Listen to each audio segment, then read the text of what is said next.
पिछले लेक्चर में हमने जो प्रोटॉन न्यूट्रॉन थ्योरी थी उसके बारे में पढ़ा था। तो जैसा कि हमने बताया था कि हमारे पास जो प्रोटॉन न्यूट्रॉन थ्योरी को या हाइपोथेसिस को जो चीज़ एक तरह से सपोर्ट करती है वो था हमारे पास वेव मैकेनिकल कंसिडरेशन। तो ये वेव मैकेनिकल कंसिडरेशन हमारे पास प्रोटॉन इलेक्ट्रॉन थ्योरी में भी है। तो सिमिलरली जो कैलकुलेशन है वो हम वहाँ पे भी देख सकते हैं। तो वेव मैकेनिकल कंसिडरेशन में हम कंसीडर करते हैं कि न्यूक्लियस के अंदर अगर प्रोटॉन और न्यूट्रॉन होते हैं तो न्यूक्लियस का जो साइज होता है वो 10⁻14 मीटर होता है।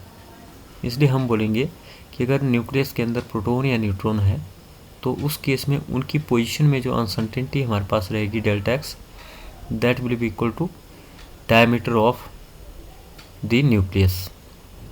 तो न्यूक्लियस के डायमीटर में के अंदर ही हमारे पास जो न्यूट्रॉन प्रोटॉन होंगे, इसलिए उनकी पोजीशन भी हमारे पास उधर ही न्यूक्लियस के अंदर होगी। लेकिन किस जगह पे होगी उसके बारे में हम अनसर्टेन होते हैं। तो पोजीशन में हमारे पास हमेशा अनसर्टेनिटी रहती है। लेकिन हाइजेनबर्ग अनसर्टेनिटी प्रिंसिपल है वो हम यहाँ पे लगा सकते हैं, क्योंकि जो न्यूट्रॉन प्रोटॉन है वो हमारे पास स्मॉलर पार्टिकल्स हैं और जो क्वांटम मैकेनिक्स के कंसेप्ट हैं वो उनको हम जो यूज़ कर सकते हैं, क्योंकि वो न्यूक्लियस के अंदर मूव करते हैं और वो स्मॉलर पार्टिकल हैं। तो हाइजेनबर्ग अनसर्टेनिटी प्रिंसिपल के अकॉर्डिंग जो हमारे पास delta X into delta P है वो nearly equal to H cross हमारे पास होता है। तो डेल्टा पी हमारे पास H cross by delta X बन जाएगा। एच क्रॉस की वैल्यू हमने वहाँ भी जैसे बताई थी कि 1.055 मल्टीप्लाई 10⁻34 होती है और एच क्रॉस जो होता है वो एच बाई 2 पाई के बराबर होता है। और डेल्टा एक्स की वैल्यू हम यहाँ पे जो न्यूक्लियस है उसका डायमीटर ले रहे हैं। तो जब हम डेल्टा पी को कैलकुलेट करते हैं तो ये हमारे पास 0.527 मल्टीप्लाई 10⁻20 किलोग्राम मीटर पर सेकेंड हमारे पास आता है। इसका मतलब क्या हुआ कि अगर न्यूक्लियस के अंदर प्रोटॉन और न्यूट्रॉन है तो उनका मोमेंटम जो है इस ऑर्डर का हमारे पास होना चाहिए 10⁻20 के आसपास। तो इसलिए हम जो मोमेंटम है वो -20 यहाँ पे लेते हैं और उससे हम जो एनर्जी की वैल्यू को निकाल सकते हैं। तो जैसे हमें पता कि एनर्जी के लिए हमारे पास जो एक्सप्रेशन होता है वो √P² + m² C4 हमारे पास होता है। लेकिन अगर इलेक्ट्रॉन के केस में इस एक्सप्रेशन को हम देखें तो वहाँ पे हमारे पास था m02 C⁴। तो वहाँ पे हमने लिया था इलेक्ट्रॉन का रेस्ट मास। लेकिन यहाँ पे हम जो मास ले रहे हैं ये हमारे पास न्यूट्रॉन या प्रोटॉन का है। तो न्यूट्रॉन या प्रोटॉन का मास हम यहाँ पे लेंगे तो उस केस में हम बोलेंगे कि ये दूसरी टर्म है ये भी हमारी यहाँ पे नोट करेगी, ये भी यहाँ पे मैटर करेगी। ऐसा नहीं, इसको हम यहाँ पे नेगलेक्ट नहीं कर सकते, क्योंकि जो न्यूट्रॉन और प्रोटॉन का मास होता है वो हमारे पास काफ़ी ज़्यादा होता है और उसका स्केयर भी हमारे पास काफ़ी ज़्यादा होगा। तो इसलिए दोनों ही टर्म यहाँ पे एनर्जी के लिए कंट्रीब्यूट करेंगी। तो फिर हम क्या करेंगे, पी की वैल्यू जो हमने यहाँ पे निकाली हुई है उसको हम यहाँ पे पुट करेंगे। सी आपका 3 × 10⁸ मीटर पर सेकेंड स्क्वायर होता है वेलोसिटी ऑफ लाइट, और एम हमारे पास मास ऑफ न्यूट्रॉन या प्रोटॉन है। लेकिन मास ऑफ न्यूट्रॉन या प्रोटॉन हमारे पास 1.67 × 10⁻27 kg के बराबर होता है। और यहाँ पे C² की वैल्यू पुट करेंगे तो हमारे पास ये जो एनर्जी यहाँ पे आ रही है ये हमारे पास 940 मेगा इलेक्ट्रॉन वोल्ट हमारे पास। तो यहाँ पे हम जो न्यूक्लियस के अंदर न्यूट्रॉन या प्रोटॉन की एनर्जी को कैलकुलेट करते हैं वो हमारे पास 940 मेगा इलेक्ट्रॉन वोल्ट हमारे पास यहाँ पे कैलकुलेट होके आती है। तो बोलता कि ये हमारे पास जो एनर्जी होती है न्यूट्रॉन या प्रोटॉन की, यही न्यूट्रॉन या प्रोटॉन की रेस्ट मास एनर्जी भी होती है, जो कि 938 मेगा इलेक्ट्रॉन वोल्ट हमारे पास होती है। और जो हमारे पास न्यूक्लियस में से न्यूट्रॉन मतलब न्यूक्लियस में हमारे पास जो न्यूट्रॉन या प्रोटॉन है तो उनकी एनर्जी वही होती है जो हमारे पास एक्चुअल में उनकी एनर्जी होती है 938 मेगा इलेक्ट्रॉन वोल्ट, और यहाँ पे हमारे पास आई 940 मेगा, जो कि लगभग सिमिलर हैं। तो इसलिए हम बोलते हैं कि जो न्यूट्रॉन और प्रोटॉन है उसको हम न्यूक्लियस के अंदर मान रहे हैं, तो उनकी एनर्जी हमारे पास जो रेस्ट मास एनर्जी होती है वही है। तो इसका मतलब ये हुआ कि जो न्यूट्रॉन प्रोटॉन है वो न्यूक्लियस के अंदर ही हमारे पास जो एग्जिस्ट करते हैं। फिर जो नेक्स्ट रीजन है हमारे पास कि इलेक्ट्रॉन न्यूक्लियस के अंदर क्यों नहीं रह सकता, वो हमारे पास है न्यूक्लियस स्पिन वाला रीजन, जो कि हमने इलेक्ट्रॉन प्रोटॉन थ्योरी के केस में भी लिया था, न्यूक्लियस स्पिन। तो हमारे पास एक रूल है एक तरह से कि जो हमारे पास इवन मास नंबर वाले न्यूक्लियस होते हैं उनकी जो स्पिन होती है वो हमारे पास इंटीग्रल होती है, और जो ऑड मास वाले न्यूक्लियस हैं उनकी स्पिन हमारे पास जो है हाफ इंटीग्रल होती है। तो अगर हम यहाँ पे भी जैसे नाइट्रोजन न्यूक्लियस का एग्जांपल लेते हैं, तो जो हमारे पास जो न्यूक्लियस है नाइट्रोजन का, उसका मास नंबर इवन होता है, तो इसलिए हमारे पास जो उसकी स्पिन है वो इंटीग्रल यहाँ पे बनेगी। तो इसलिए जो न्यूक्लियर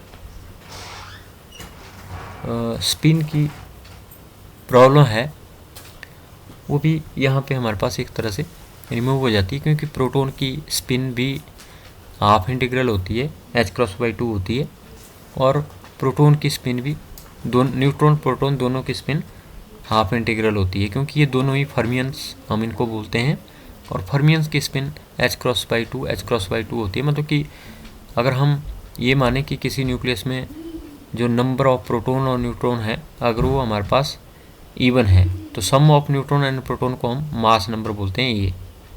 तो किसी न्यूक्लियस का मास नंबर ए जो होता है वो n+p के बराबर होता है। तो अगर इनका सम दोनों का मतलब half integral plus half integral हमारे पास आ रहा है, तो जो स्पिन है मतलब इवन हमारे पास जो है ए बनेगा, तो स्पिन भी हमारे पास यहाँ पे इंटीग्रल होगी, मतलब बटे में नहीं होगी। और अगर हमारे पास न्यूक्लियस कोई ऑड मास नंबर वाला है जिसका ए ऑड है, उसका मतलब कि उसमें जो न्यूट्रॉन प्रोटॉन होंगे दोनों का सम ऑड नंबर बनेगा। तो ऑड नंबर बनेगा तो हमारे पास ऑड एक न्यूक्लियन की या एक न्यूट्रॉन की स्पिन या प्रोटॉन की स्पिन होती है h×2। तो ऑड की हमारे पास कितनी होगी, नंबर डिवाइडेड बाय h×2। जैसे हमारे पास 21 बन रहा है ए की वैल्यू, मतलब न्यूट्रॉन और प्रोटॉन का सम हमारे पास जो 21 बन रहा है, तो एक पार्टिकल की स्पिन होती है h×2, तो 21 की होगी 21/2 h×, जो कि हाफ इंटीग्रल हमारे पास होगी।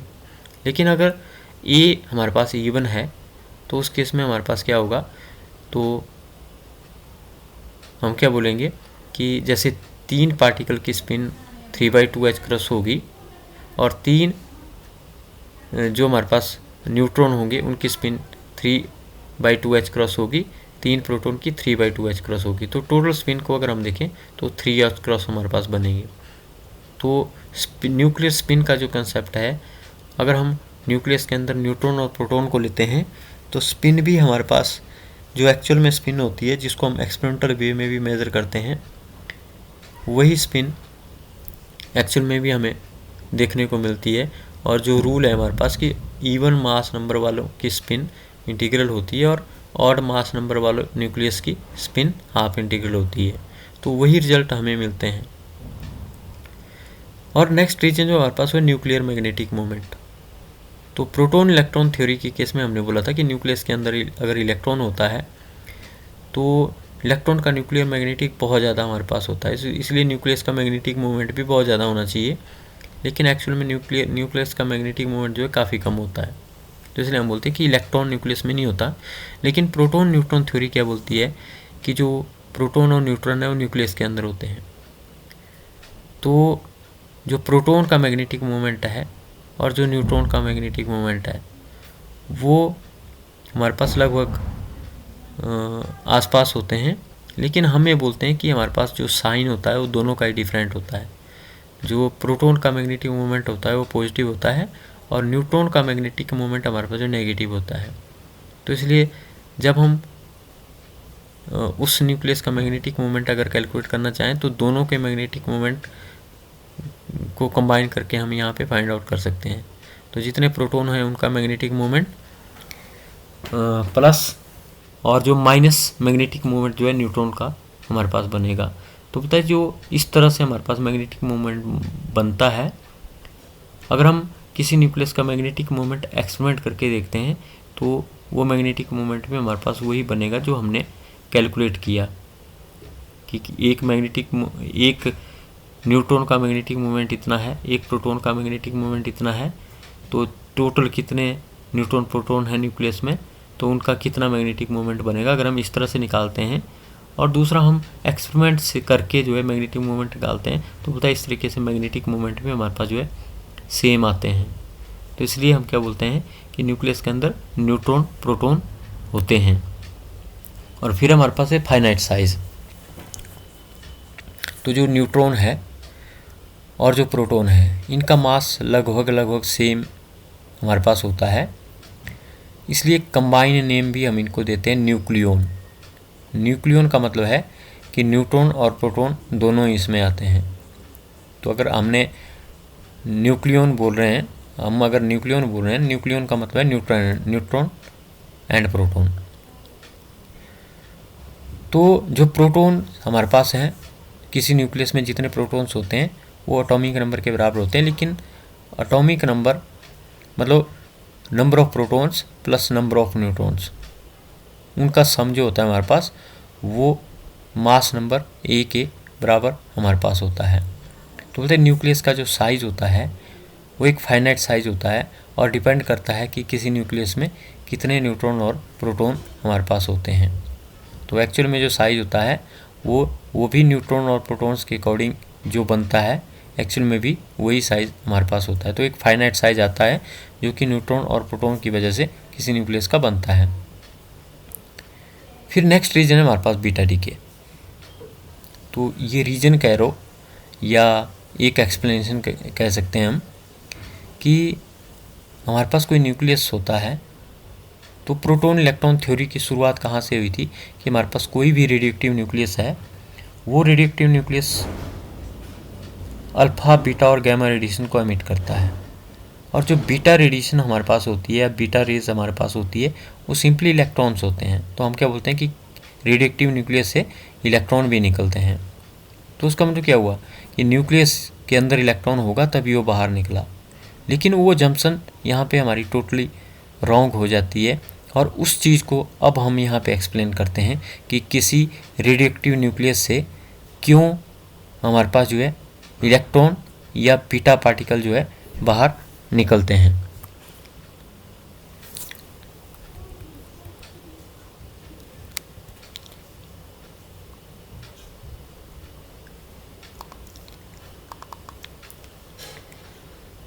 तो ये चीज़ें हमने डिस्कस कर ली हैं।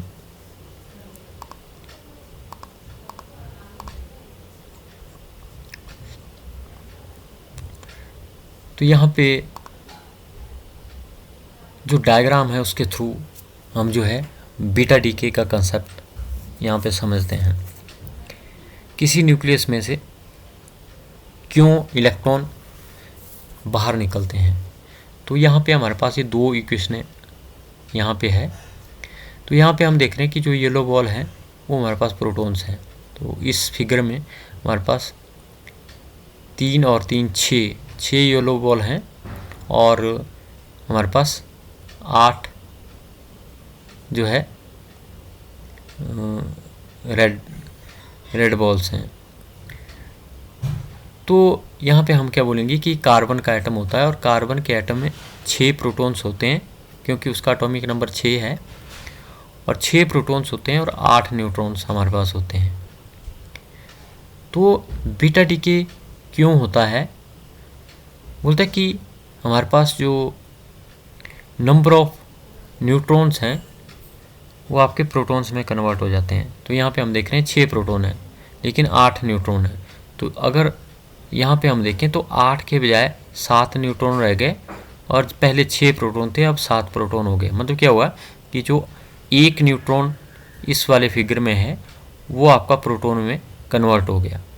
तो न्यूक्लियस के अंदर क्या होता है, कन्वर्जन होता है। एक न्यूट्रॉन जो है प्रोटॉन में कन्वर्ट हो जाता है। तो यहाँ बॉल भी आप देख सकते हैं कि जो यहाँ पे पहले जो रेड बॉल थी वो हमारे पास ज़्यादा थी, जो कि हम 8 रेड बॉल्स मान रहे हैं, मतलब 8 न्यूट्रॉन्स हैं। लेकिन यहाँ पे एक बॉल हमारे पास जो घट जाती है रेड बॉल, मतलब कि 1 न्यूट्रॉन घट गया। तो 1 न्यूट्रॉन जो घटा वो आपका 1 प्रोटॉन में कन्वर्ट हो गया। तो यहाँ पे जो येलो बॉल है उसमें 1 और बढ़ जाएगी। तो किसी भी न्यूक्लियस में 1 न्यूट्रॉन प्रोटॉन में चेंज हो जाता है। तो जब प्रोटॉन में वो चेंज होगा तो हमें पता है कि नंबर ऑफ प्रोटॉन्स किसी न्यूक्लियस का एटॉमिक नंबर होता है। तो पहले यहाँ पे 6 प्रोटॉन थे तो ये कार्बन का न्यूक्लियस था, अब 7 प्रोटॉन हो गए तो ये नाइट्रोजन का न्यूक्लियस है। तो नाइट्रोजन का न्यूक्लियस हमारे पास बना, एटॉमिक नंबर 7, प्रोटॉन 7 और मास नंबर हमारे पास जो 14, क्योंकि 7 मतलब 7 प्रोटॉन 7 न्यूट्रॉन, उसको हम मास नंबर बोलते हैं, इसलिए हम इसको 14 बनेंगे। तो ये हमारे पास 7n14 न्यूक्लियस बना। तो यहाँ से कार्बन का न्यूक्लियस नाइट्रोजन के न्यूक्लियस में कन्वर्ट हो गया और साथ में यहाँ पे आपका इलेक्ट्रॉन निकलता है और साथ में एक और मासलेस चार्जलेस पार्टिकल निकलता है जिसको हम एंटी न्यूट्रिनो का नाम देते हैं। तो जो पार्टिकल फिजिक्स का लास्ट चैप्टर है इसी बुक में, वहाँ पे हम इस एंटी न्यूट्रिनो के बारे में डिटेल से स्टडी करेंगे। तो अब हम वो चीज़ एक्सप्लेन कर रहे हैं कि रेडियोएक्टिव डिके के टाइम में इलेक्ट्रॉन बाहर निकलते हैं। तो बोलता है वो इलेक्ट्रॉन क्यों निकलते हैं, क्योंकि न्यूट्रॉन प्रोटॉन में कन्वर्ट होता है। तो न्यूट्रॉन किसी न्यूक्लियस का प्रोटॉन में कन्वर्ट होगा तो उस केस में उस न्यूक्लियस का एटॉमिक नंबर बढ़ जाता है 1 से और साथ में 1 इलेक्ट्रॉन बाहर निकलता है। लेकिन ऐसा क्यों होता है उसके बारे में हम आगे डिस्कस करेंगे, क्योंकि इसमें अनस्टेबिलिटी ज़्यादा है, मतलब number of protons are less than number of neutrons. तो एक तरह से असिमेट्री है, सिमेट्री नहीं है। सिमेट्री होनी थी अगर न्यूट्रॉन और प्रोटॉन हमारे पास बराबर जैसे होते। तो नंबर ऑफ न्यूट्रॉन्स यहाँ पे काफ़ी ज़्यादा है, तो इसलिए क्या कोई भी चीज़ स्टेबल होने की कोशिश करती है तो न्यूट्रॉन जो है प्रोटॉन में चेंज हो जाता है। तो रेडियोएक्टिव न्यूक्लियस अनस्टेबल होता है और वो स्टेबिलिटी गेन करता है। स्टेबिलिटी कैसे गेन करता है, by the emission of electrons and some neutron change to proton. तो इसलिए ये बीटा डीके हमारे पास होता है, मतलब इलेक्ट्रॉन न्यूक्लियस से बाहर निकलता है। तो ये रीज़न है कि क्यों न्यूक्लियस में से इलेक्ट्रॉन बाहर निकलता है। लेकिन हम ये नहीं बोल सकते अब कि न्यूक्लियस के अंदर कहीं पे इलेक्ट्रॉन था। तो ये जो एक्सप्लेनेशन है ये भी हमें बताती है कि न्यूक्लियस के अंदर इलेक्ट्रॉन नहीं होता, जो इलेक्ट्रॉन निकलता है वो बीटा डीके की वजह से निकलता है, मतलब कि 1 न्यूट्रॉन 1 प्रोटॉन में कन्वर्ट होता है। या एक हमारे पास जो है बीटा प्लस डीके भी होता है, मतलब कि इलेक्ट्रॉन के बजाय पॉजिट्रॉन बाहर निकलेगा। लेकिन उस केस में क्या होता है कि हमारे पास जो प्रोटॉन है वो न्यूट्रॉन में चेंज होता है। तो यहाँ पे 6 प्रोटॉन है, लेकिन 1 प्रोटॉन इसमें 6 में से हमारे पास जो है न्यूट्रॉन में चेंज हो जाएगा। तो 5 ही प्रोटॉन हमारे पास रहते हैं। तो पहले 4 न्यूट्रॉन थे, अब 1 न्यूट्रॉन बढ़ जाएगा, 5 न्यूट्रॉन हो जाएंगे। तो 6 प्रोटॉन में से 5 हो गए, मतलब 1 प्रोटॉन घट गया, लेकिन उस प्रोटॉन का 1 न्यूट्रॉन बना। तो इसलिए पहले 4 न्यूट्रॉन थे और अब 5 न्यूट्रॉन हमारे पास हो गए। तो यहाँ पे हम क्या देखते हैं कि 6 प्रोटॉन 5 प्रोटॉन, मतलब कि जो नया न्यूक्लियस बना उसका एटॉमिक नंबर 1 से कम हो जाएगा। तो यहाँ पे कार्बन था 6, तो यहाँ पे बोरोन आ गया 5 और टोटल ए कितना बनेगा, मतलब mass number 5 proton plus 5 neutron 10। तो ये हमारे पास होगा 5b10 और साथ में न्यूट्रिनो यहाँ पे निकलता है और एक पॉजिट्रॉन निकलता है। तो इस पॉजिट्रॉन को भी हम बीटा पार्टिकल का नाम दे देते हैं। तो इस तरह से बीटा डिके होता है, आगे भी थ्योरी में आएगा तो वहाँ भी हम इसको एक्सप्लेन करेंगे। फिर हमारे पास आता है न्यूक्लियर साइज, मतलब न्यूक्लियस का साइज। तो न्यूक्लियस का जो साइज था वो स्कैटरिंग एक्सपेरिमेंट से, जो रदरफोर्ड था और रदरफोर्ड के टाइम में जिन्होंने काम किया, उन्होंने स्कैटरिंग एक्सपेरिमेंट करके न्यूक्लियस के साइज़ की एक तरह से एस्टिमेशन की, और उन्होंने बताया कि न्यूक्लियस का साइज 10⁻⁴ टू 10⁻15 मीटर हमारे पास होता है। तो स्कैटरिंग कैसे की वो हमने देखा हुआ है, जो हमारे पास डिस्टेंस ऑफ क्लोजेस्ट अप्रोच वाला आर्टिकल है, आप वहाँ पे इसको देख सकते हैं। और वहाँ पे हमने क्या बोला था कि अल्फ़ा पार्टिकल और जो न्यूक्लियस होता है उन दोनों का पॉजिटिवली चार्ज होता है। जो अल्फ़ा पार्टिकल न्यूक्लियस की तरफ आप भेजते हैं तो वो कुछ डिस्टेंस से वापस आ जाता है, जिसको हम इम्पैक्ट पैरामीटर बोलते हैं, और उसी से ही हम ये एस्टिमेट करते हैं कि जहाँ से वो वापस आ गया लगभग उसके आसपास ही जो न्यूक्लियस का साइज़ है या रेडियस है वो हमारे पास होगा। तो उस टाइम में अल्फ़ा पार्टिकल स्कैटरिंग जो रदरफोर्ड ने की, वो कई और लोगों ने भी वहाँ पे स्कैटरिंग करके देखी और न्यूक्लियस के साइज़ को एस्टिमेट किया। तो सभी एक्सपेरिमेंट्स में लगभग ये देखा गया कि हमारे पास जो न्यूक्लियस का वॉल्यूम है, जो उसका वॉल्यूम हमारे पास होता है, वो डिपेंड करता है कि उसमें कितने न्यूक्लियॉन्स हैं, मतलब उसमें कितने नंबर ऑफ प्रोटॉन्स और न्यूट्रॉन्स हैं। तो जैसे यहाँ पे हम ये डायग्राम जो देख रहे हैं, इसमें हम देख रहे हैं कि ब्लू और रेड बॉल्स हैं, मतलब इनसे ये न्यूक्लियस बना हुआ है। तो जो ब्लू है, अगर आप इनको प्रोटॉन सोचो और रेड को न्यूट्रॉन सोचो, तो हम क्या बोलते हैं कि ये न्यूक्लियस रेड और ब्लू बॉल, मतलब न्यूट्रॉन और प्रोटॉन से मिलके बना हुआ है। तो जितने ज़्यादा न्यूट्रॉन प्रोटॉन होंगे उतने ही ज़्यादा ये हमारे पास जो रेड और ब्लू बॉल्स हैं ये हमारे पास होंगी। मतलब न्यूक्लियस का साइज़ कौन डिसाइड करेगा कि न्यूक्लियस के अंदर कितने न्यूट्रॉन और प्रोटॉन हैं। तो जैसे एक हमारे पास बॉक्स है, छोटे बॉक्स में 2-3 बॉल आएंगी हमारे पास, लेकिन कोई बड़ा बॉक्स है उसमें ज़्यादा बॉल्स हमारे पास आ जाएगी। तो size depend upon the number of balls. तो similarly size of nucleus depends upon how many neutrons and protons are there, and there the nucleus volume depend upon how many neutrons and protons combine to form the nucleus. तो इसलिए जो volume है वो neutron और proton पे depend करता है। तो हम क्या बोल सकते हैं कि volume will be directly equal to A, because A is sum of neutron and proton. हम क्या लिखते हैं, A equal to Z plus N. Z होता है नंबर ऑफ प्रोटॉन और एन होता है नंबर ऑफ न्यूट्रॉन। तो volume of the nucleus depend upon mass number A, that is sum of neutron and proton. तो वॉल्यूम ऑफ न्यूक्लियस हम क्या मानते हैं कि न्यूक्लियस जो होता है वो स्फीरिकल शेप का होता है, तो इसलिए स्फीयर का जो वॉल्यूम होता है वो आपका 4/3 पाई आर क्यूब होता है। तो इसलिए वॉल्यूम ऑफ द न्यूक्लियस को हम 4/3 पाई आर क्यूब ले सकते हैं। तो यहाँ पे आर जो है हमारे पास वो रेडियस ऑफ द न्यूक्लियस है, तो इसलिए वॉल्यूम को हमने रिप्लेस किया वॉल्यूम ऑफ द स्फीयर के साथ, और ऐसा स्फीयर जिसको हम न्यूक्लियस बोल रहे हैं और उसका रेडियस आर है।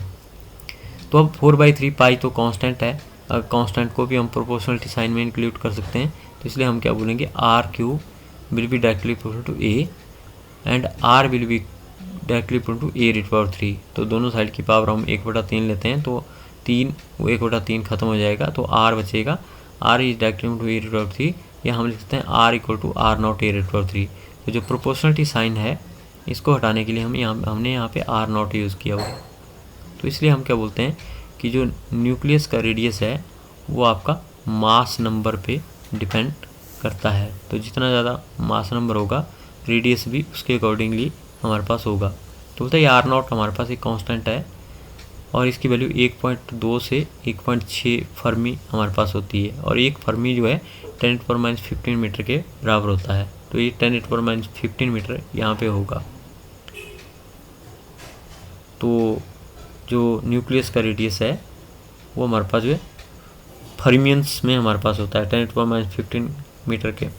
तो यहाँ पे हम क्या बोल सकते हैं कि अगर ये आपका 1.3 है तो e⁻⁴ मतलब ये जो r0 e⁻⁴ हमारे पास जो r बनेगा वो r हमारे पास जो है इस r0 पे डिपेंड करेगा और e⁻⁴ पे डिपेंड करेगा। तो आप किसी भी न्यूक्लियस का जो रेडियस है वो यहाँ पे इस फॉर्मूले से निकाल सकते हैं। r0 की वैल्यू पुट करेंगे जो कि 1.2 से 1.6 के बीच में होती है, और उस न्यूक्लियस में कितने नंबर ऑफ प्रोटॉन और नंबर ऑफ न्यूट्रॉन है जिसको हम मास नंबर बोलते हैं उसकी वैल्यू पुट करेंगे तो उस न्यूक्लियस का रेडियस हमारे पास जो आ जाएगा। फिर नेक्स्ट हमारे पास आता है न्यूक्लियर शेप्स। तो बोलते हैं कि हमारे पास वैसे तो न्यूक्लियस की जो है स्फीरिकल शेप होती है, अभी हमने बात की कि हम न्यूक्लियस को स्फीयर मानते हैं, लेकिन अगर किसी न्यूक्लियस में चार्ज का जो डिस्ट्रीब्यूशन है वो स्फीरिकली सिमेट्रिक नहीं है, मतलब जो प्रोटॉन्स हैं वो स्फीरिकली सिमेट्रिक नहीं डिस्ट्रीब्यूट हुए हैं उसमें, तो उस केस में हम क्या बोलेंगे कि जो चार्ज डिस्ट्रीब्यूशन है वो हमारे पास जो है इस तरह से होगा कि हमारे पास कुछ क्वाड्रपोल मोमेंट की वैल्यू हमारे पास बनेगी। तो पता है जब कुछ क्वाड्रपोल मोमेंट की वैल्यू हमारे पास बनेगी तो न्यूक्लियस की शेप है वो स्फीरिकली सिमेट्रिक नहीं होगी, तो उस केस में वो उसके हमारे पास डिफरेंट शेप्स हमारे पास वहाँ पे बनेगी। तो जो हमारे पास किसी भी न्यूक्लियस का न्यूक्लियर क्वाड्रपोल मोमेंट है वो क्वाड्रपोल मोमेंट जो है एटम के जो ऑर्बिटल इलेक्ट्रॉन्स होते हैं उनके साथ इंटैक्ट करता है, और उस वजह से जो हमारे पास एटॉमिक एनर्जी लेवल्स हैं उनमें स्प्लिटिंग हमारे पास हो जाती है। तो इसलिए स्फीरिकल सिमेट्री से हमारे पास जो डेविएशन होती है और जो हमारे पास शेप्स हैं न्यूक्लियस की वो हमारे पास जो है स्फीरिकल शेप से किसी दूसरी शेप्स में हमारे पास जो चेंज हो जाती है। तो nuclear quadrupole moment plays the role to change the shape of any nucleus. और ये जो हमारे पास शेप्स न्यूक्लियस की होती हैं ये हमारे पास प्रोलेट या ऑब्लेट एलिप्सॉइडल हमारे पास होती है। तो एक तो शेप होगी हमारे पास स्फीरिकल, दूसरी होगी प्रोलेट या ऑब्लेट। तो बोलता है स्फीरिकल शेप न्यूक्लियस की तब होती है अगर कोई भी क्वाड्रपोल मोमेंट या क्वाड्रपोल मोमेंट की वैल्यू किसी न्यूक्लियस में 0 होती है। तो क्वाड्रपोल मोमेंट की वैल्यू ही न्यूक्लियस की शेप को डिसाइड करती है। तो nuclei with positive quadrupole moment are prolate deformed. तो बोलता है कि जब इस क्वाड्रपोल मोमेंट क्यू की वैल्यू पॉजिटिव होती है, मतलब ये पॉजिटिव आता है कि क्वाड्रपोल मोमेंट, तो उस केस में शेप प्रोलेट होती है, और प्रोलेट हम देख सकते हैं कि ऐसे ऊपर की तरफ ये हमारे पास जो एलिप्सॉइडल है। लेकिन बोलता है कि अगर क्वाड्रपोल मोमेंट की वैल्यू नेगेटिव किसी न्यूक्लियस की होती है तो उस केस में हमें उस न्यूक्लियस की ऑब्लेट शेप देखने को मिलती है। तो ऑब्लेट शेप इस तरह से, मतलब लेफ़्ट टू राइट हमारे पास जो है वो एलिप्सॉइडल होता है, और ऐसी शेप को हम जो है ऑब्लेट शेप का नाम देते हैं। तो इसको कंटिन्यू रखेंगे।